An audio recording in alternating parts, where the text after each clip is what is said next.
Hi everyone, welcome to our YouTube channel. Today, we will discuss the stages of infection. Before we start, I would like to ask you, how are you? I hope all of you are happy and excited to acquire new knowledge. So, are you ready? Let's start. What is infection? Infection is the invasion and growth of germs in the body. The germs may be bacteria, virus, yeast, fungi, or other microorganisms.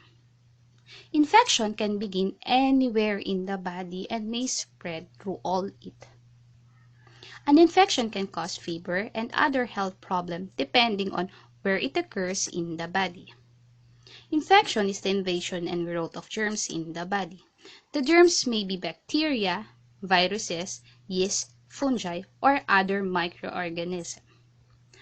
There are several stages of infection, and one of these is what we call the incubation stage.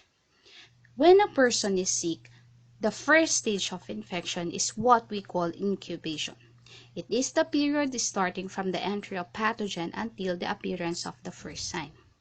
For example, you play outside and you feel sick after that. It means possibly you are on the incubation stage. But there are several diseases that occurs in several days. For example is pox. It takes 2 to 3 weeks of incubation. For common cold, it takes 1 to 2 days of incubation. For influenza, it takes 1 to 3 days and 15 to 18 days for mumps. Next is what we call prodromal stage. The second stage is called prodromal stage, which starts from the onset of non-specific symptoms such as fever. You need to remember that fever is the first sign of infection. So every time you are suffering from infection, the first sign you will encounter is fever. Next is the illness stage. This is the third stage in infection disease. Illness stage begins when more specific signs and symptoms appear. For example, common cold is characterized by sore throat, sinus congestion, rhinitis, mumps manifested by earaches, high fever, and salivary gland swelling. Next, convalescence stage, or what we call recovery stage. Convalescence is the gradual recovery of health and strength after illness or injury. The last stage of infection is an interval when acute symptoms or infection disappear.